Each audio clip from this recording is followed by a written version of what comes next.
పూర్వీకి స్వాగతం. ఏ manual to self. జనులు లేదా సమాచారాన్ని అందించే స్వీయ శోధన సాధనం.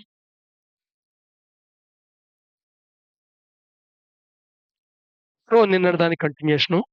ఒకసారి రివిజన్ చేసుకుందాం. సో, వ్యక్త, అవ్యక్త రూపాల అమాల్గమ్ నువ్వు. ఈ రెండిటిని కలిపినవాడు నువ్వు. నీలో ఉన్న అవ్యక్త రూపాన్ని డివైన్ ఫ్రాగ్మెంట్ అనొచ్చు. నీలో ఉన్న వ్యక్తమైందేమో ఈ బాడీ, మైండ్, సెన్సెస్, ఎమోషన్‌లు ఇవన్నీ వ్యక్త రూపాలు. సో, ఈ 2 కలిపి నువ్వు ఎక్స్‌పీరియన్స్ అవుతుంటావు. ఇవెందుకు అంటే ఎక్సిస్టెన్స్‌ని ఎక్స్‌పీరియన్స్ అవ్వటం కోసమని డివైన్ ఫ్రాగ్మెంట్‌కి ప్రదానం చేయబడ్డాయి.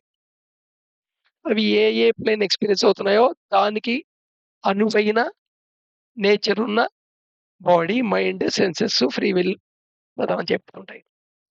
ఈ నీ యొక్క total life inward and upward ఆర్క్‌లో నీ గేమ్ ఆడుతున్నప్పుడు నీకనిపించేది ఏమనిపిస్తుంటుందంటే, ఒక సర్వైవల్ గేమ్‌లా అనిపిస్తుంటుంది.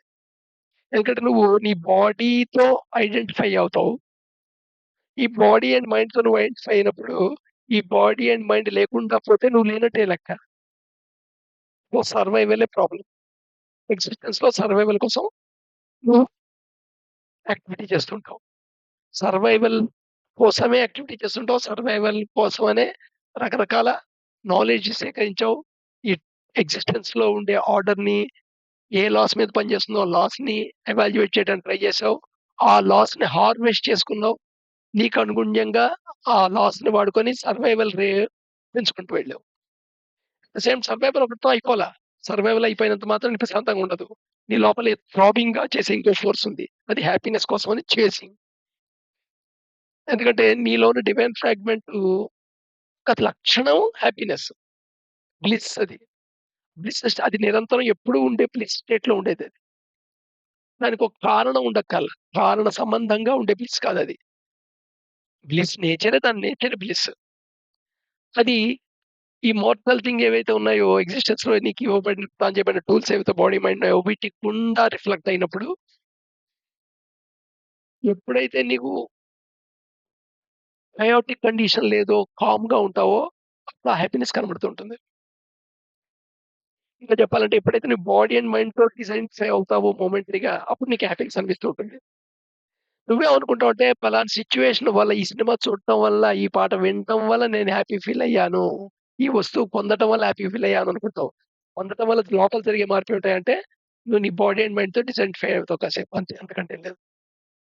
సో, చేసింగ్ కోసం హ్యాపీనెస్ మొదలెడతావు. సో, బై ఎక్స్‌టర్నల్‌గా ఏం సంపాదించుకుంటే హ్యాపీ వస్తుందనే చేసింగ్ మొదలవుతుంది. దీనికి నువ్వు ఇంటెలెక్ట్ అనే టూల్ వాడతావు.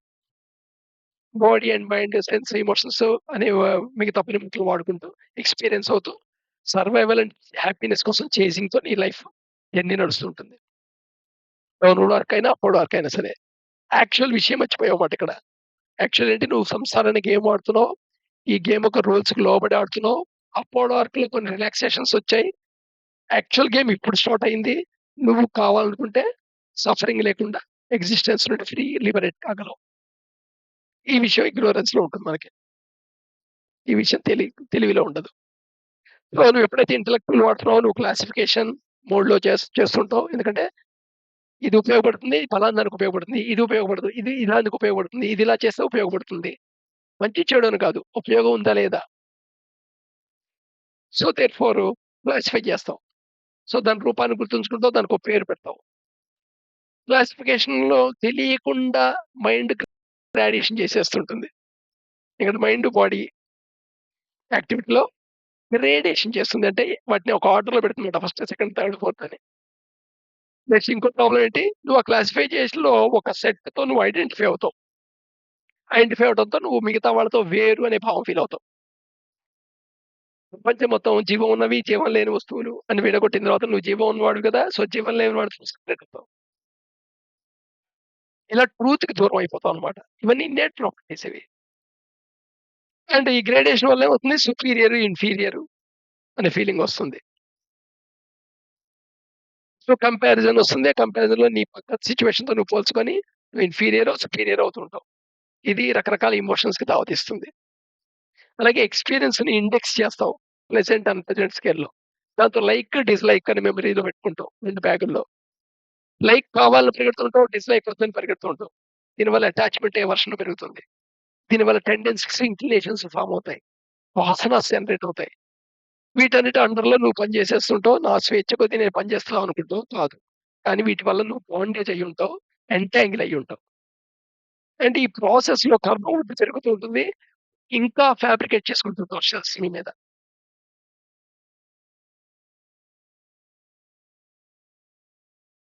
సో, ఫైనల్‌గా నువ్వు ఈ బాండింగ్ ఎంటాంగిల్ అయినంత సేపు నీ body and mind, sense and ఎమోషన్స్‌తో అండ్ అవి సేకరించిన ఇన్ఫర్మేషన్‌తో బాండేజ్ అండ్ ఎంటాంగిల్ అయినంత సేపు బోలెడు షెల్స్ ఫ్యాబ్రికేట్ చేస్తావు. చివరికి నువ్వు డౌన్‌వర్డ్ ఆర్క్‌లో జెనిత్ పాయింట్‌కొచ్చేప్పుడు నాజిల్ పాయింట్ వచ్చేప్పటికి జెనిత్ దగ్గర నుండి నాజిల్ పాయింట్‌కొచ్చేప్పటికి లివర్ ఎంతలో లివర్ ఎంత అంటే తెలుసు కదా! ఫజిల్ ఉంటుంది కదా! దావ కనుక్కునే ఫజిల్. పక్కన ఫోటోలో చూపించాం. సో, ఈ లివర్ ఎంతలో ఉంటుంది. ఈ లివర్ ఎంతలో నుంచి ఎప్పుడైతే సఫరింగ్ అనేది నీకు ఎక్స్‌పీరియన్స్ అవుతోందో, సఫరింగు అప్పుడప్పుడు హ్యాపీనెస్ లాగా అనిపిస్తుంది లైఫ్. సో, దేర్‌ఫోర్ ఈ సఫరింగ్ నుండి బయట పడటం కోసమని ఎక్స్‌టర్నల్‌గా ట్రై చేస్తావు ఫస్ట్. ఎక్స్‌టర్నల్‌గా ట్రై చేస్తున్న చివరికి ఒకానొక స్థితొచ్చేప్పటికి నీకు అర్థమవుతుంది. ఎక్స్‌టర్నల్‌గా ఎంత ట్రై చేసినా దానికి కొన్ని లిమిటేషన్స్ ఉన్నాయనేది. సో, ఇంటర్నల్ జర్నీ మొదలవుతుంది. అప్పుడు దావ కనుక్కోవడానికి మొదలెడతావు. సో, దీని నుండి ఎస్కేప్ అవ్వడానికి ట్రై చేస్తావు లిబరెన్స్ నుంచి. ఈ లిబరెన్స్ అంతా షెల్స్ ఎవరు ఫార్మ్ చేసుకున్నారు? ఫ్యాబ్రికేట్ చేసుకుంది నువ్వే. దాంట్లోంచి బయటపడాలి. సో, దేనితో ఫ్యాబ్రికేట్ చేసావు? Body, mind, sense and emotions your ఇంటెలెక్చువల్‌తో. ఇప్పుడు బయటపడటానికి దావ చూపించగలిగే వాళ్ళు ఎవరున్నారు? ఒక ట్రాన్స్‌డెంటల్ గురువే. ఈ ట్రాన్స్‌డెంటల్ గురువు ఎక్కడున్నారు? బయటెక్కడో లేడు. నీలోనే ఉన్నాడు. నీలో ఉన్న డివైన్ ఫ్రాగ్మెంట్ అప్‌వర్డ్ ఆర్క్‌లో గైడ్ చేయొచ్చు. సో, దాని గైడెన్స్ నువ్వు డివోషన్‌గా సరెండర్ అయ్యి తీసుకోవటం అనేదే ఇష్యూ అన్నమాట అక్కడ. ఎందుకు సరెండర్ అయ్యి తీసుకోలేకపోతున్నావు? ఎందుకంటే ఫస్ట్ ఎన్ని సార్లు పుస్తకాలు చదివినా, ఎంతమంది దగ్గర విన్నా డివైన్ ఫ్రాగ్మెంట్ అనేది నీకు ఎక్సిస్టెన్స్ రియాలిటీ కాదు. నీ పర్సెప్షన్‌లో లేదు. నీ పర్సెప్షన్‌లో లేనిది చూడలేవు. సో, అనేక ఇగ్నోరెన్స్ కారణాల వల్ల దీంతోనే ఇదే దావా అనుకోని రకరకాల దావాలు వెళ్తూ ఉంటావు. ఇది సింపుల్ లిబరెన్స్ కాదు. ప్రతి రాంగ్ దావా మళ్ళీ ఇంకో లిబరెన్స్‌లోకే దావ తీస్తుంటుంది. లిబరెన్స్ అంటే ఫజిల్ అన్నమాట. దావ కనుక్కునే ఫజిల్. ప్రతి రాంగు మళ్ళా ఒక ఫజిల్‌లోకి తీసుకెళ్తుంది. సో, అందుకని ఆ రాంగ్ దావలో వెళ్తున్నప్పుడు నీకేం ఫీలింగ్ వస్తుందంటే నువ్వు కూడా లిబరేట్ అవుతున్నావు అనే ఫీలింగే తీసుకొస్తుంది. సో, దేర్‌ఫోర్ ఎంత మెథడికల్‌గా, ఎంత సిస్టమాటిక్‌గా, ఎంత సైంటిఫిక్‌గా you have to work with your body, mind, sense and ఎమోషనే. ఉన్నవి నీ దగ్గరున్నవి అవే. వాటితోనే వర్క్ చేయాలి. అయితే ఈసారి ఇంటలెక్ట్‌గా కాదు, ఇంటెలిజెంట్‌గా. ఇంటెలిజెన్స్, ఇంటలెక్ట్ రెండిటికి చాలా తేడా ఉంది. నీలో ఉన్న డివైన్ ఫ్రాగ్మెంట్‌కున్నది ఇంటెలిజెన్స్. నీకు నీలో ఉన్న మోర్టల్ థింగ్స్‌కున్నది ఇంటలెక్ట్. సో, ఈ లిబరల్ ఫజీల్ అన్నమాట. సో, దీనిలోంచి బయట పడటానికి నీకు అడ్డుపడేదేది ఇగ్నోరెన్స్.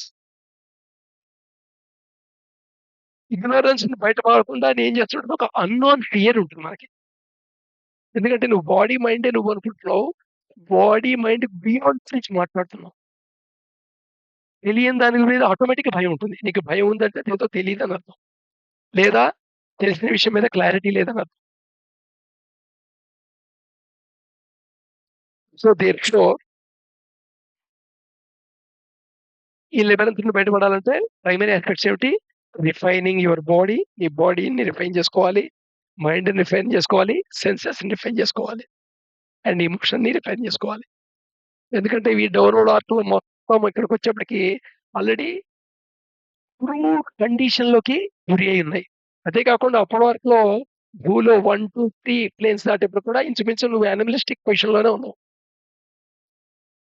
సో, దేర్‌ఫోర్ వీటన్నిటిని రిఫైన్ చేసుకోవాలి. Aware existence of subtle bodies and there thinking tools.